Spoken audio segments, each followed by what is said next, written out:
Welcome to day 2 of Social September, where I'm sharing all of the essential things that you need for your social media to create recurring high cash months on repeat. So if that sounds like something that you would like as a healer, you're ready to create that recurring, relaxed revenue so that you can be making money all of the time. Doesn't matter if you're on vacation, doesn't matter if you're actually launching something or not, doesn't matter if your emotions have you in the feels that day, doesn't matter if you're grieving, doesn't matter what the hell's going on. Your business is still able to support your clients and you're still able to create income regardless. This episode, this whole month of episodes really is for you. So today we're diving into the different strategies for each platform. And when I say that, I bet the first thing that comes to your mind is Instagram versus YouTube versus Facebook versus whatever else. And yes, that's partially what I mean, but I also mean Instagram posts strategy versus Instagram stories strategy versus Instagram broadcast channel strategy. So there's all of these different, I'm doing air quotes, these different platforms within most social media platforms that we're using. I just realized I didn't even mention Facebook once in the last episode, but Facebook obviously exists. Facebook and Meta, they're kind of like, what would we call them? Let's call them the jealous ex-boyfriend. They see these new platforms coming up and they're like, oh, did you see Snapchat? Did you see how they're doing limited time videos and pictures that only last 24 hours and then they disappear forever? People are really loving it. I think we should start doing that too. Actually, let's just try to buy them. So they try to buy them. Sometimes maybe it works and they say yes, sometimes they don't. In the case of TikTok, Meta got real jealous. You likely have noticed Instagram is very much like TikTok now. Because TikTok said no, we will not let you buy us. So I'm picking on Facebook and Meta specifically because they really are like the jealous ex of all of the platforms, because when another platform is created and it does something that gathers a lot of attention, Meta wants to recreate that for themselves. And so that is why there are so many different, like I said, platforms within the platforms on all of the social media platforms that we use. That was a lot of times to say the same word. Okay, so let's dive into Instagram first. So Instagram strategy for Instagram posts. Within your Instagram posts, you want to be really focusing on the meat that we talked about in the last section. You really want to be focusing on, what is your preferred content delivery style and what feels the easiest for you to do. When you're talking with a friend and you're like a really good friend, how do you share? Are you sharing education with them? Are you like, oh my gosh, I just read this article yesterday and I learned this and this and this, and can you believe this? Or are you telling stories and they're super elaborate and your friend is hanging on every single word that you say and they're just like, oh my god, and then what happened? And then what? You're kidding me, that's crazy. Or is it more entertaining? Are you like a prankster or a jokester? Are you making people laugh? Are you super humorous? So Instagram posts are best for these types of content where you're really educating, telling stories, walking people through an emotional experience, or entertaining, or giving a lesson to your people. You're giving them something concrete that could be a lesson on its own, right? And I would say that same idea really applies to long-form YouTube videos. That would apply to your podcast episodes, and that applies to your emails. And with email, it's a bit unique. It doesn't have to apply to all of those, but that's what I would say for those ones for the most part. And there's going to be some overlap here with the strategies as well. So things that live on your feed, you want them to have that cohesive, long-term, this is who I am, this is what I stand for, this is my work, this is who my clients are. You want to have that. Okay. When it comes to your Instagram stories, which I would compare also to Snapchat, to TikTok, and to short videos on YouTube, which are under technically like 57 seconds, because in case you're newish to YouTube shorts, they say they can be 60 seconds, but when you upload it, it adds a couple of seconds on. So FYI, it needs to be about 57 seconds. So for those short form ones, you can kind of two options. You can either apply the exact same strategy of really giving people a training, a micro training, a lesson, a mindset shift, an education, an entertainment moment, a story, something really, really, really short. And I would say here, I would really want that to highlight your personality, because your personality is naturally going to come across in anything longer form. I didn't specifically say blog posts on here, but this would apply to blog posts as well, or if you're using Substack. So with these shorter ones, you really want your personality to come across, because this is what's going to help people see how you work and if they want to work with you. And it gives them a chance to see a broader spectrum of who you are without you needing to post every single second of every day of your life, right? So you're still keeping it specific to information, education, stories, entertainment, lessons that are related to, I don't want to say your niche, but it's related to what you do. It's related to your work in some way. And you can make anything related to your work. So don't let this mean, oh, I can't post about this thing that I really want to post about because it's not related to my work. Make it related to your work, okay? There are so many parallels that I've drawn between traveling and health and relationships and business. And yes, I kind of teach on all of those, but I always bring it all back to business.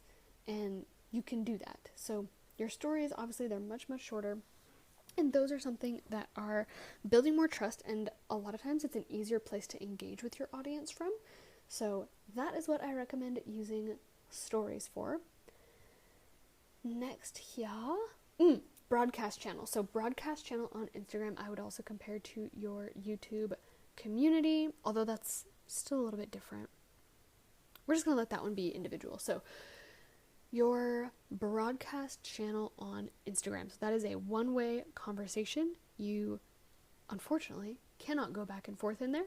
It is you speaking something to people, and I've seen people use this in a few different ways. I see some people use it just for sales, and they say, hey, if you want to be part of this exclusive sale, join the broadcast channel right here. Now, the annoying thing about this for business owners, you cannot see who's in that broadcast channel. You just still do not own their information.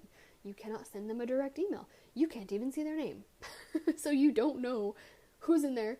You don't know who's liking things. You don't know who's interacting with things unless you put up a Q&A box and people respond in it. Then you can finally see who they are. Then you can finally see their names. So that's one way that I've seen broadcast channels be used. A few other ways that I've seen them be used. One is sharing kind of like insider, behind the scenes, sneak peek tips and tricks about things.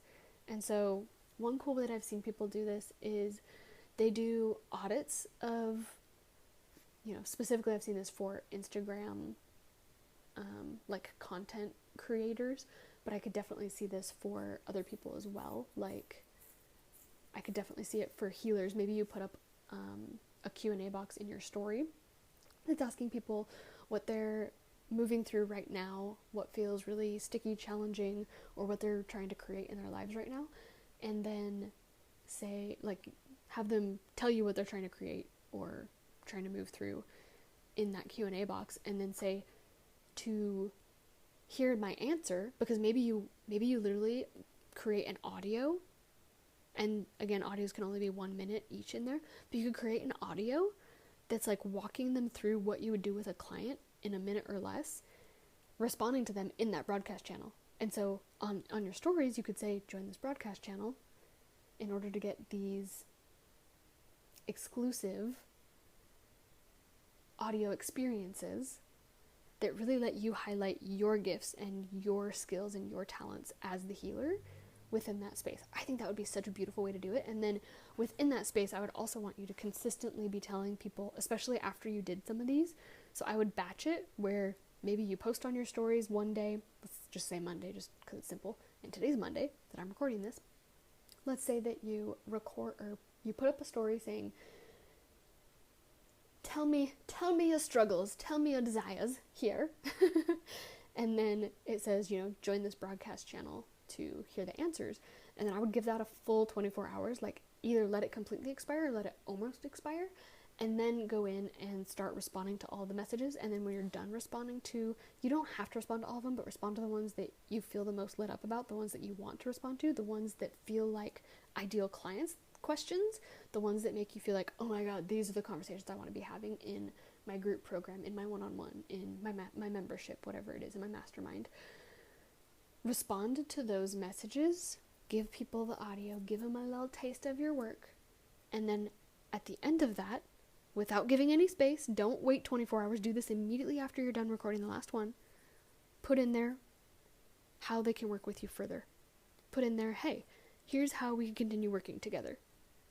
You can work with me here in the membership, you can work with me here in this masterclass, you can work with me here in this mastermind, you can work with me here in this group program, you can work with me here in one-on-one. You don't need to list all of those out. You could give people 1, 2, or 3 of those options. You could give people just the one that you're really focusing on at that moment if you're in a launch or something, but that is what I would recommend for that, for you healers. Oh my gosh, that would be so epic. So yeah, that's essentially what I'm seeing. I'm just going to share this idea anyway in case this sparks something else for some of you, but that's, I would say, like the healer version of what I've seen people do as social media content creators, is that they're basically going through people who are watching their stories, and they'll do 1 or 2 of these a week where they'll just pick a random person and they go through and do a social media, an Instagram feed and bio audit, and then they post that inside of the group, the broadcast channel, and then everybody gets to learn from that, but it's in an exclusive private space. So that's kind of a fun way to be able to do that. And then something else that I've seen people do is say they'll kind of like highlight their favorite blank of the week. And so some people use it for like, this was my favorite article of the week, this was my favorite meal of the week, this was my favorite Amazon buy of the week, right? So it's like completely random things, but it's just kind of like, again, building more relatability and trust with that leader by showing, here's a peek into my real life right now. Here's a little peek behind the scenes. This is what I bought this week. This is what I ate this week. This is what I'm reading this week. If your people find it interesting too, then you know that you've found a really specific thing to talk about, right? Like, you're building more trust and connection with your people because you share it in there, and then they're like, oh shit, this article blew my mind. I saw it the other day too. Or they're like, wow, thank you so much for sharing that. Like, I had no idea. And this is the other thing, is that some people will end up direct messaging you from what you share in the broadcast channel because they have to tell you, or they'll go comment on your feed, which again drives more engagement. So those are some great ways to use your broadcast channel. With your YouTube community posts, which originally I was going to say are kind of like broadcast channels, but I would say they're definitely much more like a Facebook post that gets more reach. I wouldn't post them super consistently, maybe once or twice a week at the most. And I would again be using those more to generate trust and nurture a relationship with your audience. And I've found that it works best to not put a link in the community post, but in the comments. So you can actually pin comments on YouTube. So if you're wanting people to go to your freebie or to your podcast or somewhere else, to your paid program, wherever that link is, it doesn't matter what the link is, but if you want people to go somewhere off of YouTube, this applies to Facebook as well, put it in the first comment instead of in the post itself, because the post itself will be shown to a lot less people if it has a link in it, because the platforms want to keep people on them forever. Attention is the currency. There's actually a book that I think is named that, or something very similar, that's fascinating, by the way, if you're curious. Okay, podcasts. This, and I would also say YouTube videos, dare I say, are places where you can really, in a big way, just kind of say, fuck the algorithm, I'm gonna do what I want. And again, that doesn't mean there's no strategy, but it means as long as you have a hook, you've got the meat of whatever you're posting, you have a key lesson, and a call to action, you can let there be so much range within your podcasts. You can talk about so many different things on your podcast, And podcasts are a place that are super duper intimate because it doesn't feel one to many. I am talking to you directly in your headphones right now. It feels like we're having a conversation. It feels like we're at maybe like a slumber party. We're at a business. We're at the retreat in October together, which, by the way, if you want to come, it's next month. It is October 16th through 20th, and it's going to be fucking fabulous. The link is in the description if you want to check it out. Would love to have you there. But it feels like we're just in a room hanging out chatting about this stuff, right? It doesn't feel like I'm yelling at you, trying to be as loud as possible across all social media platforms. And this is actually something I was just talking about with a friend today, is that YouTube and blog posts, for the most part, and Substack and podcasts are very different than other social media platforms because they're user-led. You're going to the platforms and you're looking for what you want support with. You're looking for a resource. You're looking for a training. You're looking for guidance. You're looking for a recipe. You're looking for a how-to video, right? You're looking for something. Whereas on Instagram, on TikTok, on Facebook, on Pinterest, on Snapchat, in email even, not so much in email actually, in Twitter, you're being fed with what the algorithm thinks that you want, which is, it's usually right. It usually knows you really freaking well, and it knows exactly what you want. But on YouTube and podcasts, you're the one searching for the content. And so, as the creator, that also gives you a lot of freedom to just play and express and do all kinds of different things and just fuck around and see what works truly. When we first started our SKF YouTube account, we were mostly just posting like Qigong videos and like philosophy videos and really things like that. A little bit of like general healing stuff. And it did okay. It got some views, I think it grew to like maybe 1,000 subscribers from there. And then the first time that we started talking about men's sexual health, about multi-orgasmic men, it blew up. And so you know what we did? We started talking about it more. We started branching out on all the other topics within that specific topic. And we still sprinkled in a bit of the philosophy, of Qigong practices, of all these other things, but we noticed what worked and we went all in on that. And now here, I'm doing the same thing on my podcast. I'm experimenting. I'm playing. I'm seeing. What are you guys downloading the most? What are you guys re-listening to the most? Okay, that's what I need to create more content about. So, what do you need to post about more that your audience is telling you that they like? And you can check this out on Instagram and Facebook too. It's just not always as easily obvious. But you can check it out and see what's happening, what's going on, how are things performing for you? What are people really, really liking? And I wouldn't look at likes on those other platforms to determine it. I would look at how many people are commenting. What post of yours on Instagram and Facebook has the most comments? What has the most shares? What has the most saves? That tells you what people are really liking, not the amount of likes. Because a lot of times people just forget to like, or they don't. That's it.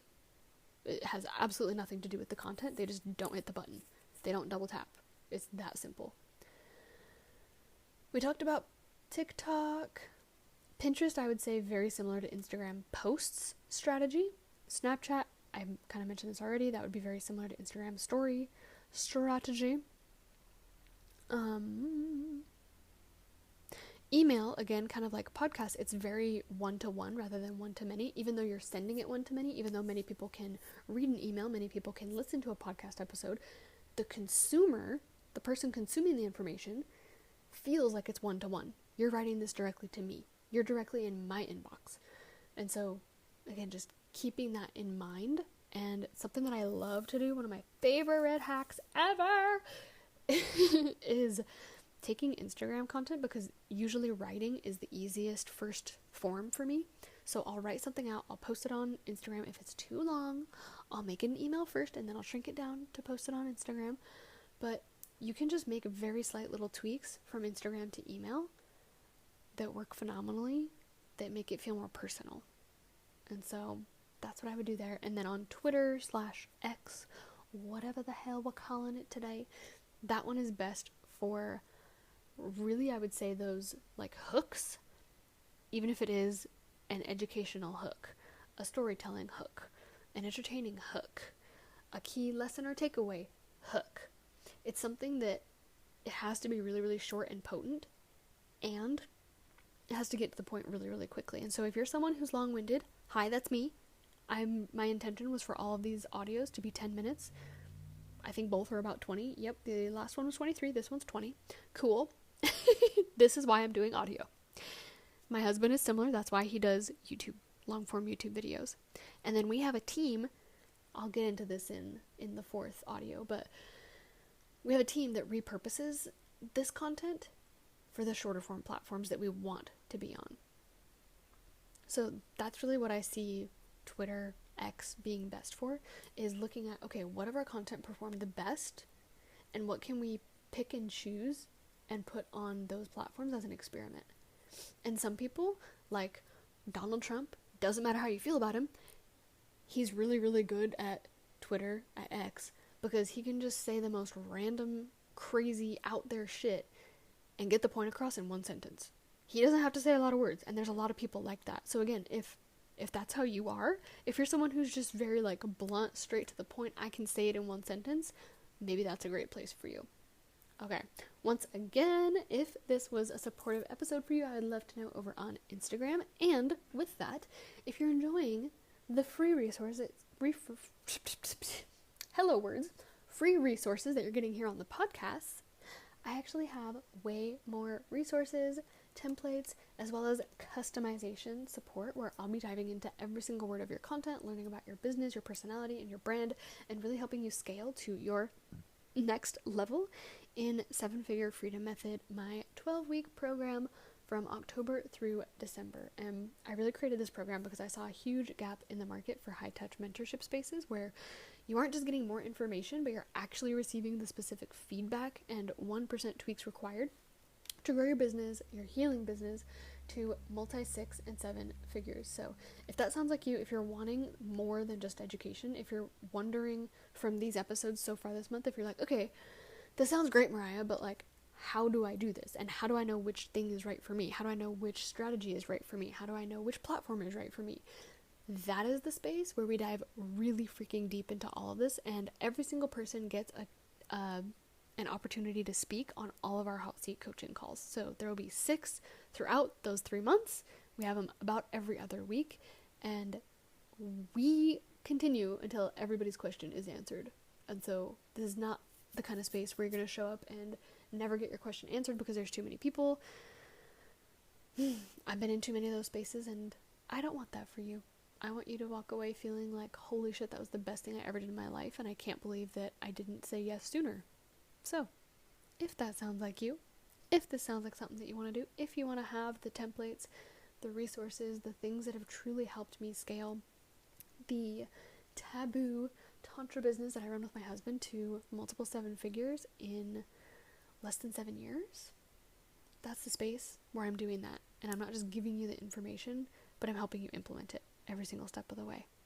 So you can find more information about that down in the show notes down below, as well as information about our retreat in just about a month, October 16th through 20th in Asheville, North Carolina. It's going to be absolutely freaking gorgeous. I cannot wait. We're going to have delicious organic food, and people from all over the country fly here in October, drive here in October to see the leaves, because we have the most vast range of deciduous trees, and so we have typically the longest and most colorful fall across the entire country, and I feel so freaking lucky to get to call this place home. And it's just going to be such a wonderful retreat, really connecting with other spiritual healers, leaders, ambitious humans in the world who are doing big things, who are not just talking about doing big things, but who are actually doing it. And there's going to be so many opportunities for collaborations, for big breakthroughs, for conversations that completely change your life in 1 second. And it's not so much about, again, the information that you're going to get from being at this retreat, although you're going to learn a fuck ton and it's going to be incredible.